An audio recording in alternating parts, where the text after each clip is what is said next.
Estamos aqui com o professor Jorge para dar mais uma aula sobre Brasil República.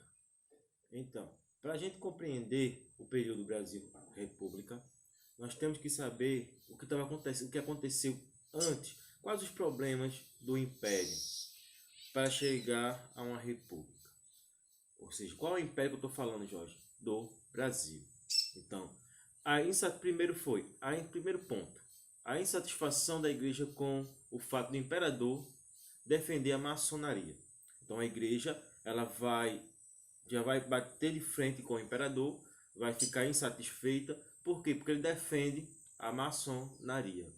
E a questão da abolição é muito importante também. Por quê? Porque os fazendeiros, escravistas, não tiveram retorno ao libertar os seus escravos. E fora o crescimento do movimento republicano no Brasil e a insatisfação dos militares com o pós-guerra do Paraguai. Então, esses foram alguns momentos que vai dar o pontapé inicial, a gota d'água para o fim do Império do Brasil e chegar ao nascimento da República, que foi no dia 15 de novembro de 1889, o Marechal Deodoro da Fonseca, com apoio dos republicanos, vai instituir o governo provisório, que vai ser de 1889 a 1891. Jorge, qual é o período do Brasil República? Ele vai de 1889 a 1930. Não quer dizer que ele não foi só até 91, não. Não, ele vai de 89 a 30. Ok? Então, o que acontece mais? Dia 15 de novembro, Deodoro, com o apoio dos republicanos, dá um golpe, instaura o governo provisório. Aí vai diminuir o quê? Vai demitir quem? O Conselho de Ministros e o presidente. Demitiu, no mesmo dia que ele faz isso, foi assinado um manifesto proclamando a República no Brasil, instaurando o governo provisório, que ele vai estar no poder. Então, nós temos a República das Espadas, que vai ser os militares no governo, Deodoro da Fonseca, que vai de 89 a 91, e Floriano Peixoto, que vai de 91 até 94, ou seja, 1891 a 1894. E as repúblicas da oligarquia, que vai de Prudente Moraes até Washington Luiz. Então, Prudente Moraes ele assume em 1894 e vai até 1898, certo? Então aí vem Campos Sales, Rodrigo Alves, Afonso Penha, Hermes da Fonseca, Venceslau Braz, Rodrigues Alves, Epitácio Pessoa, Arthur Bernardes e o Washington Luiz, que vai ser o último presidente, até Vargas assumir. Então, a República da Espada vai ser dois representantes militares, o Deodoro da Fonseca e Floriano Peixoto. Nós temos uma república sem povo. Por que, Jorge, uma república sem povo? Porque, por hora, a população não participou. A participação da população foi pequena. Ao quê? Ao observar. Apenas observava bestializado. Ou seja, surpreso, sem conhecer o que significava aquele todo movimento. Ou seja, o episódio 15 de novembro de 89, a população não participou. Apenas ficou olhando, observando, apenas. Ok? Então, o que vai mudar com o Brasil República? Com a República proclamada. Primeiro, a mudança do nome. Estados Unidos do Brasil. A separação entre Estado e Igreja. Então vai haver essa separação, chamada de Estado laico. E a mudança da bandeira, a nossa bandeira atual. Ela surgiu nesse período republicano, a bandeira republicana. certo? Com os ideais iluministas, ideais de positivistas, que é ordem e progresso. Quem tem ordem, tem progresso. O que mais mudou no Brasil com a República proclamada? A instituição do casamento civil, ou seja, o casamento civil agora estava instituído. A naturalização dos estrangeiros residentes no país, a dissolução da Câmara dos Deputados e das Assembleias Provinciais, as eleições para uma Assembleia Constituinte e uma nova Constituição brasileira. Okay? Aí a gente vem, o Brasil, República Federativa e Presidencialista. O que seria isso? O que é uma República Federatista e Presidencialista? Primeiro, os estados passam a ter autonomia econômica e administrativa, podendo elaborar suas próprias constituição, eleger a sua própria constituição, eleger seus governadores, contrair empréstimos no exterior, decretar impostos, organizar suas forças militares, polícia, civil e militar. Nenhum estado, tá? Mas observe, nenhum estado poderá se separar do país. E o presidente da República poderá interferir nos estados, quando convém e quando pode. Então, assim, a gente tem 3 poderes: legislativo, executivo e judiciário. Só que 2 poderes ele vem através de eleições, a população ela vota, tá? E tem um poder que é através de concurso, de provas, certo? Então, quais são eles, Jorge? Primeiro, o legislativo, tá? Ele é Câmara e Senado, através de eleições, e o executivo, o presidente da República e o seu vice, e os ministros, que é escolhido pelo mesmo. E através do concurso é o judiciário. Quem é que vai ser isso? Juízes federais. Então, juízes federais, ele vai ser através de quem? De concurso. Houve resistência e conflitos, Jorge? Houve sim. Resistências e conflitos em quase todo o período da República no Brasil. República Velha. Ou café com leite.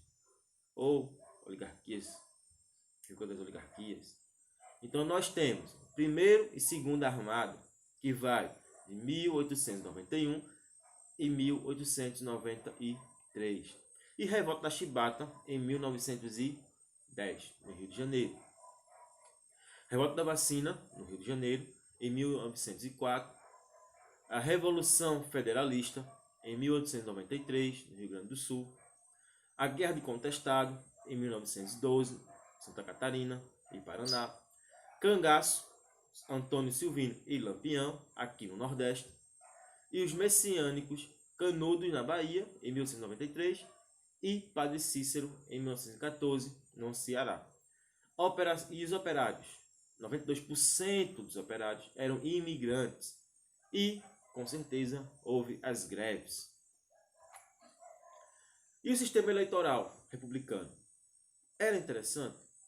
Primeiro, o voto era aberto e direto para homens maiores de 21 anos e alfabetizados. Nós sabemos que o Brasil não era tão alfabetizado assim, ou seja, a população, a grande maioria, não poderia votar. Por quê? Primeiro, quem não pode votar? Mulheres, analfabetos, mendigos, soldados, membros da ordem religiosa, ou seja, a grande maioria da população brasileira. Quem vai votar é a minoria, aquelas pessoas que têm posse. Então, por quê? Porque eles são maiores de 21 anos e alfabetizados. E nem toda a população brasileira era alfabetizada. E a economia na República? Primeiro, precisava industrializar o país. Segundo, autorização para emitir dinheiro, ou seja, uma inflação. A agricultura estava descontente, porque os agricultores estavam sem saber se ia dar certo ou não. Primeiro, sua mão de obra estava sendo o quê? Trocada pelos imigrantes. Tá? Mas como assim trocar pelos imigrantes? E os brasileiros? Lembra que em 1888 foi assinada a Lei Áurea e a grande maioria da mão de obra para os agricultores era a mão de obra escrava. Agora eles têm que fazer o quê? Pagar salário. Só que muitos não queriam isso. Tá?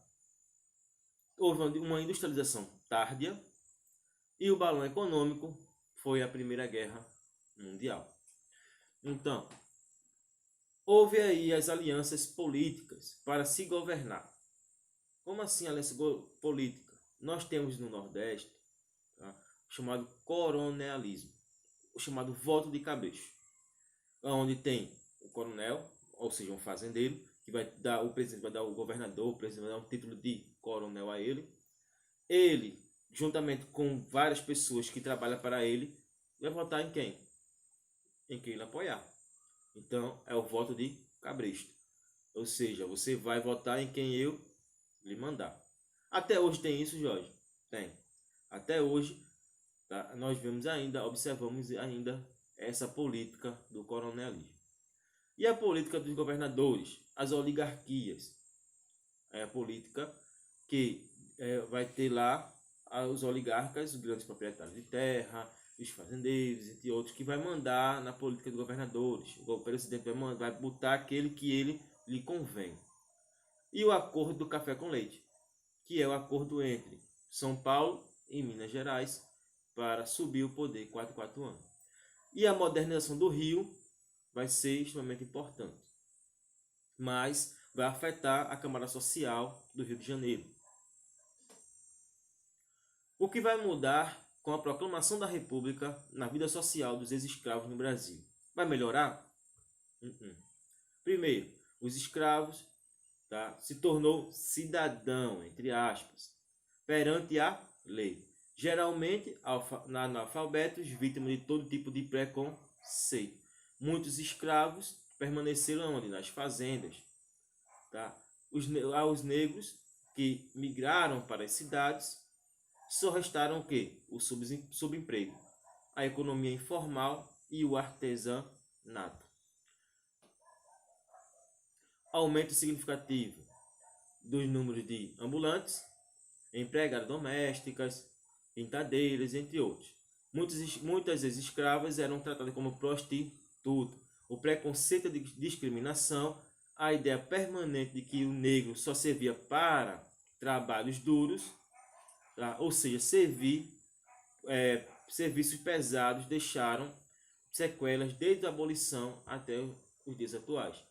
Então, assim, nós temos o período republicano, um período marcado por políticas de governo, inicialmente, tá?